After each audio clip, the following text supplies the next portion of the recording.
As a Gen Z, growing up with social media since I was a kid, where social media has always been my primary source of information, making now the phenomenon of social media has now become very spoily, and it traps you into scrolling endlessly for the sake of updates and exposures, and all references are now dependent towards social media itself, making me as Gen Z perceive this as an addiction that only hampers my productive life and shaping my own mindset that is dependent towards the social media, and it takes away my chances to explore more regarding myself and always making me trapped into this endless echo chamber of information in social media. Therefore, we don't want and we want to actively disengage, not actively engage in social media at the end of the day.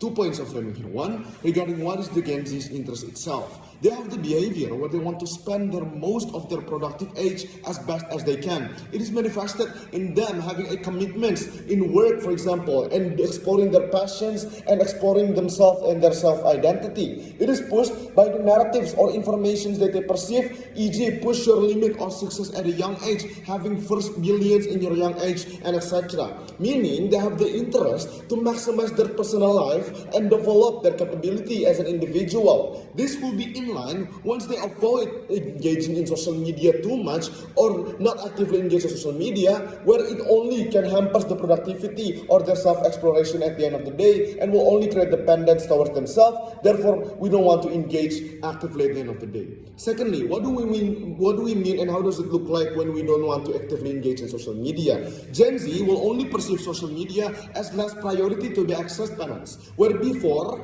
on the status quo, it is seen as a second world, for example, where you as a Gen Z seek your validations, your interactions and discussions, dependence towards social media, where you're always involved in almost all social media agendas like issue advocations or discussion towards certain trends and viral things, for example. But now we want social media to still exist on our side, but it is seen less important panels, where you only treat this as your secondary source of information. No urgency to post your regarding your life, for example, and you're not dependent on social media's interactions, with the access always scheduled to always on certain time. Therefore, it will be more in line to prevent the overconsumption of media or social media dependence. 2 points to prevent. One, whether or not this will prevent the Gen Z's dependence. Secondly, how it will push wider personal development of Gen Z. First argument then, regarding to avoid over-affected mindset as Gen Z. The context of this argument is where Gen Z always depends on social media in status quo panels, crucially, where it has always been their source of reference, perception, or how they see the world itself. It comes from always what they're seeing and what always they access in social media itself. It looks like how Gen Z is most likely to always follow what's trending among themselves, e.g. regarding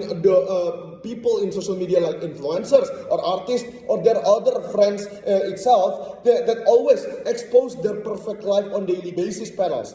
This is what Gen Z always depends on, is how they perceive that life and people should always have this certain happy life and to always have this certain good portrayal of their personal thing and personal life in social media. It always happens to people trying to show one another and seek for attention by portraying a very perfect life and a highly standard life in the social media itself panels. This is how Gen Z perceive it. Then why is this bad then? This will only create a standard towards ourselves as Gen Z parents, where it is hard for Gen Z now to put boundaries between what's real and reality to chase and what is only being portrayed in the realistic media, unrealistic media panels, where because Gen Z are now always fed with the success portrayal of people, happy lives of people, or e.g. you're always seeing posts of influencer where they gain their or has purchased their first car in 20 years old, for example, or they're always seeing the Insta story of their friends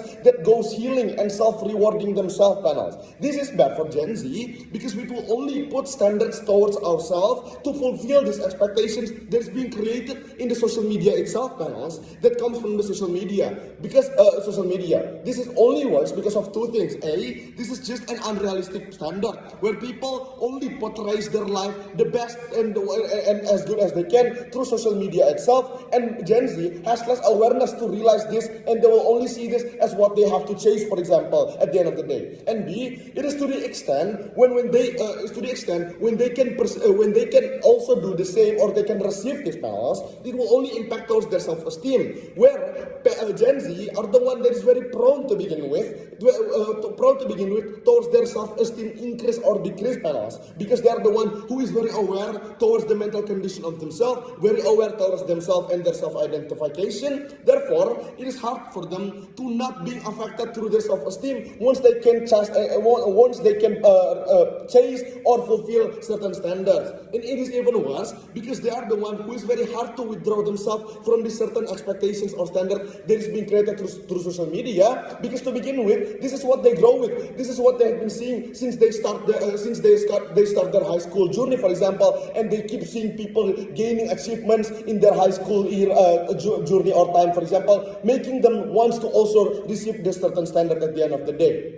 This was only creating an unrealistic standard and creating pressures towards the Gen Z individual itself at the end of the day. Therefore, why don't we don't want to engage actively then? Not actively engage is we want to shape the perception of us to not easily affected by people in the social media or social media itself panels, where it is more likely because we are now less exposed, meaning there are less time to spend in social media panels, meaning you are less to the less now you are fed with the portrayal of or the expectations of other people in social media panels, where you now will mostly spend time towards yourself only, e.g. you're doing your own activities or you're doing and pushing your own passion at the end of the day. This will be good because you don't overpressure yourself at the end of the day as Gen Z panels. We will only take time towards ourselves to process and self-identify our own journey. Therefore, our own journey at the end of the day, it looks like how our self-esteem are more sure in our own career chasing or our own journey because there is no standard to fulfill, and it is in line with the interest of Gen Z to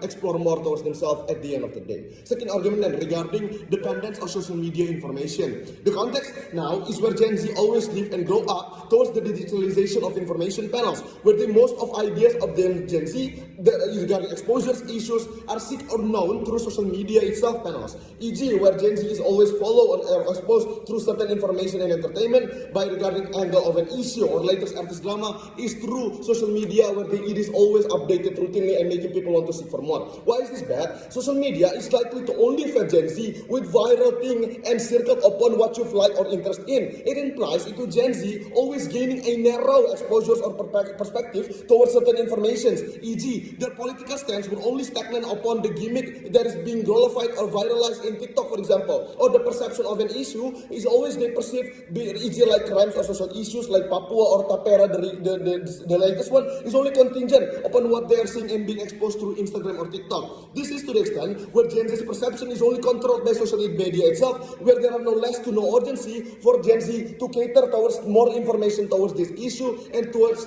making their own perspective. We want to avoid this by not engaging, by e.g. limiting a strict time to access social media or only certain app to be accessed like Instagram only. It will create one, less controlled info distribution, where the source is not only lenient to social media, where it pushes them to seek to be exposed towards wider issues like TV news or outlets and etc. And secondly, we have independent perception where we have our own perspective or a reference towards certain issues and phenomena, and will be in line with the interest of Gen Z to develop their own preferences at the end of the day. So proud to propose.